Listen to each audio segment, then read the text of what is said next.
Hello, everybody, and welcome to the latest edition of Topes Tales. This is where we go back and find some of our favorite former Isotopes players, and we catch up on what they are doing. Today's guest is Brandon Barnes. He was a member of the Isotopes in 2015 and 2016. He wasn't with us a long time, but when he was with us, he had some very memorable moments, which we will get to. So, Brandon, thanks for joining us. I love the man cave that you have. Tell us a little bit about where you are and what's all around you. Yeah, thanks for having me. I enjoyed my time with the Topes, so this is awesome to come back and be able to talk to you guys.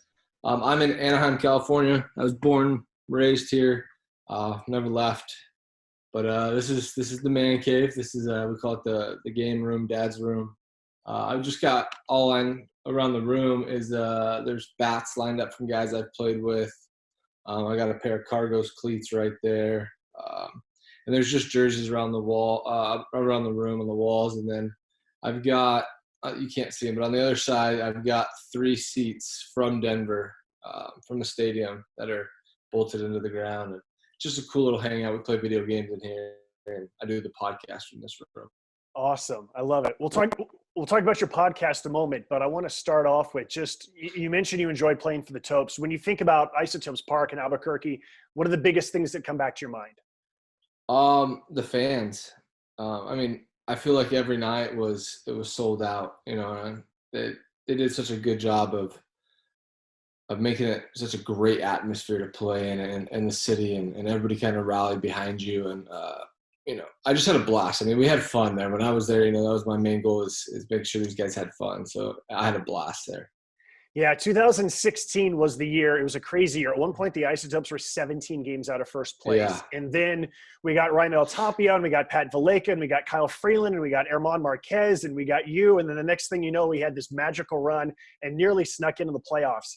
And there's a lot of things I remember about that year, but you were one of the veteran guys on that team. And I'm wondering, you used the word fun. You wanted to make sure they had fun, even if guys don't necessarily want to be at the minor leagues. Describe your philosophy for those younger players. Yeah, so, when I came up in the game, it was less fun, more business, right? And that was the old school mentality, and you see a lot more fun in the game nowadays. It's becoming more prevalent because they're just letting you do more. I always felt like I played better, and I was loose, and I was relaxed when I was having fun, when I was just enjoying the game that I played when I was a kid. And so I made it a point that year. I got designated that year. It was a tough year for me. I just told myself at that point, like, I wasn't having fun playing baseball earlier in the year. And I said, you know what? I'm going to have fun. I'm going to have a blast. Like, we're going to jam music. We're going to have spotlights. We're going to have disco balls. We're going to have a smoke machine. And every time we won, we just had a full-on party in the clubhouse. And I think you can remember those days. I think we set off an alarm at one point because there was such a loud party going on with the smoke and everything. And I just wanted the guys to enjoy themselves at the AAA level and realize, you're going to have even more fun at the big leagues. So just imagine how much fun you're having here and then just strive for that next level. Okay, if I can do this correctly, I'm going to do a share screen. And I want to show you what we affectionately call the Brandon Barnes game. All right, so here we go. This was a game late in the season in which the Topes are trying to make the playoffs, and it's against Fresno. And we're going to start in the top of the 10th inning. Here in the 10th. Remember this game. And here's the 0-2 pitch. And that's hit in the right center field gap. Barnes on the move. Barnes lays out. He made the catch. Brandon Barnes, full out extension. I still think Tapia takes away extra bases from Tyler White. I got to let the young guys know that I can still go get it. I love the handshake with Tapia too. Oh yeah, I mean, Tap was great, man. Tap was, he had a blast. He made it fun for me because he pushed me because he was such a good outfielder. Like Superman. Gotta love it. Okay, so I live for that stuff right there. That kept it tied, and then just a few minutes later, here's Brandon, same game, bottom of the 10th inning. Oh, I get chills watching this one. This is a good one. Jankowski comes set, a high set. The 1-0 pitch. Hit high, deep, left center field. Just pure. You don't even feel it off the bat. It's beautiful. Gone! Man, I was hitting 7th in that lineup. Yeah. What was G Hill doing? Topes win! Topes win! 6-4 score is the final. The celebration is on. There goes the water yeah, I think that was the night that we Crank lit up off the smoke fog alarm. machine. Club Isotopes is about to get rocking tonight, folks. I mean, that's what we did. We had fun that year. Nelly was a big part of the reason why we had so much fun that year.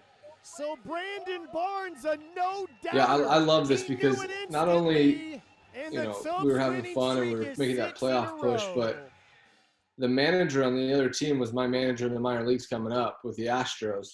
And so, me and him get along, but I always every time I play against him, I hit a home run. It doesn't matter where I played against him. The last couple of years in the IL, he was in. That's Tony D, right? Yes, Tony D. He was in. He was with the Mets. I forget where they were, but I remember every time I hit a home run, every time I stare at him in the dugout. He always asked me, like, why don't you stare at me when you strike out?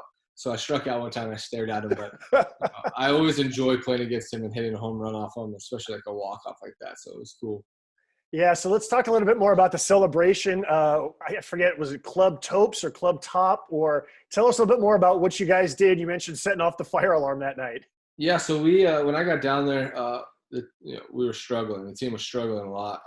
Like you said, I think 17 games back at one point, and we're getting down there, and I'm just talking to Nelly, talking to some of the older guys, and be like, hey, we need to have fun. We're not going to necessarily be everyday players, but we need to teach these guys how to prepare for an everyday game.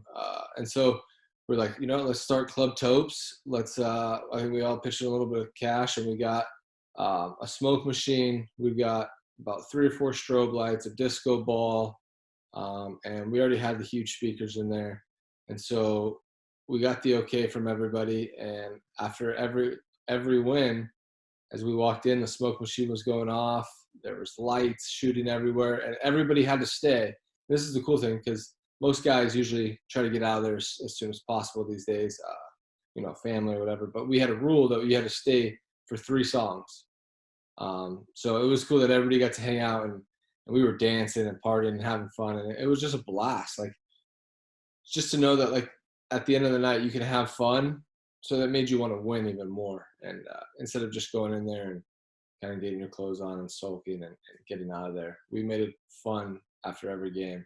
And even I think there were some games when we lost, when we were making that good run, that we were like, you know what, let's just play some music tonight, wipe it off, go out there tomorrow, and let's get it. And I think that's what helped us go on such a good run that year. Yeah, at one point there was a 10-game winning streak. There was an 8-game winning streak. There was a stretch of 15 of 17. And when you mentioned Chris Nelson, the number one thing that I always think of, you probably remember this, we were leaving Oklahoma City on the plane, and after about 20 minutes, the pilot said we have to turn back around because there was something wrong with the landing gear or something like that. So we come back, we have to wait forever. Then we fly to Denver. We've missed our flight. Southwest has to arrange another plane. It's basically a charter plane at that point. By the time we got to the ballpark, it was probably 5 or 5:30. The game started in about an hour and a half. And I remember Chris Nelson just saying to everybody, get your mind right, get your mind right, get your mind right. We got a game, get your mind right. And I remember just thinking, initially, this is going to be the end of us. But then when I heard Nelson say that, and it was like, okay, here we go. And whether someone got called up and we had to get a spot start from Shane Carl, and then Tapia had that game where he had back-to-back catches at the top of the hill that were on Sports Center, and then your game. And I just remember, like, that's probably the most fun that I've had for about a 2-month stretch in my life in baseball. Yeah, it was something special, and it brought a lot of passion and love back into the game for me, because I had struggled that year early on, and being with guys like Nelly, veteran guys, and we just kind of pushed each other as well. But we all had a mindset that year of, hey, we're going to go out there no matter what happens, right? Delays, canceled flights. It didn't matter for us. Like, we would have, and you can contest this, but we literally had fun no matter what we did that year. Whether we were stuck in a city and we couldn't get out, or we were on a charter plane on our way to play a 5 o'clock game where we just got up at 6 in the morning. We've been in the airport all day, but we always made sure that everybody's mind was right. That was our big saying, was get your mind right. Today's a game, and then we can party, and then we can go back and get it the next day. But yeah, that was by far some of the most fun I've had in a season. I still talk about that year to this day. What was that game? I think we were in either Colorado Springs or Oklahoma City, and you bought some game at some where it's like a ball and you just like bounce it on something, and then you guys Yeah. it's like a volleyball type thing. What was that again? So spike ball.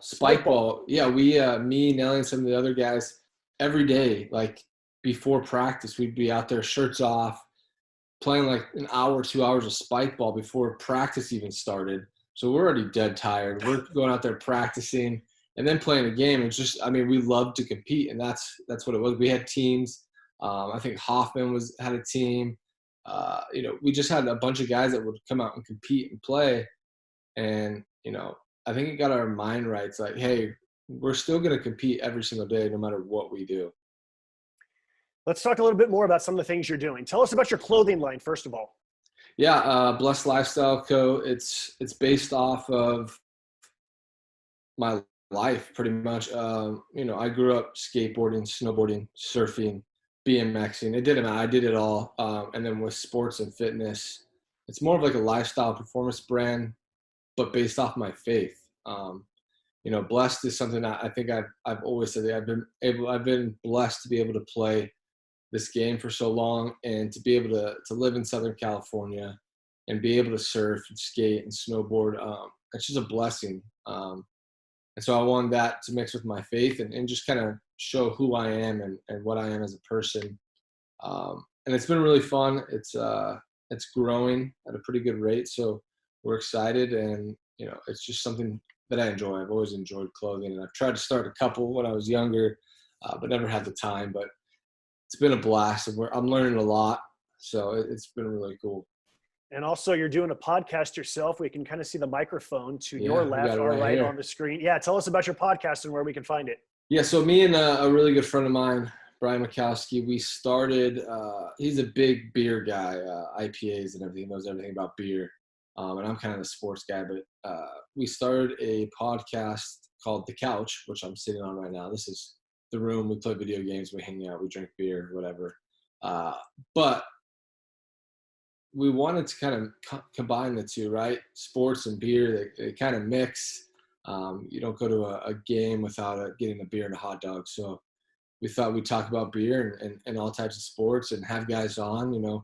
This week we're having David Dahl on, which is another former Isotope. Yes, Dahl was that year in 2016. Dahl got called up, and I was designated for him to take my spot.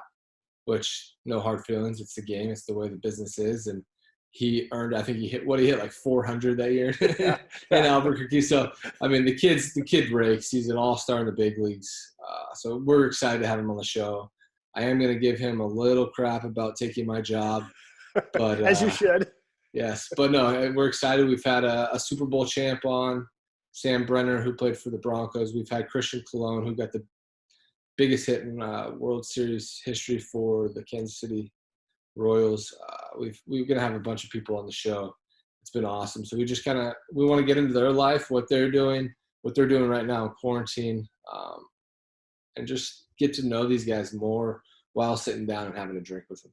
What's the name of the podcast? It is The Couch, where beer and sports are consumed. That's appropriate. All right, so let's go ahead and wrap things up this way. Tell us what you're doing during the quarantine, and however long you keep playing, how long do you want to keep playing, and then how, if any, do you want to still remain in baseball? Yeah, so quarantine, I've been a dad. I've been working on the clothing line, the podcast. I've been trying to stay busy, working out every day. I get up at like 6 o'clock to make sure I'm getting my workout in, and I can get my work in for the rest of the day and then be a dad. The kids are homeschooled, so my wife is doing most of that, but I've never been able to spend this much time with my family, because I've always been playing ball, but it's been awesome. It's been a blessing in disguise to be able to spend this time with them. And then I'm with the Reds currently. I'll probably be in AAA, but, I don't know how much time I have left in this game. It's going to depend on the game. I am getting older. I understand that, but I think last year I hit 30 home runs and drove in 95 RBI. So I think I could still hit. I like to, think I could still hit and play the game. I think the younger guys now, right? There's a lot of younger guys at the AAA level, so they keep me young. So it's nice. I don't know. We'll see how long I play. it's just going to be year to year, I guess, at this point. But I do want to stay in the game somehow. Not sure if it's coaching. I don't know if I want to be able to spend that much time away from my kids that long again. But I do want to be involved in the game somehow. I'm not sure how yet. Well, the game is a lot more fun when you're in it. I know 2016, man, that year was just so much fun. And yeah, thanks for your time. It's always good to see you. And it's great to get a window into your man cave down there. This is a lot of fun. It's been a blast. I appreciate you guys in Albuquerque, and I'll never forget that place. That was Brandon Barnes, and this is Topes Tales.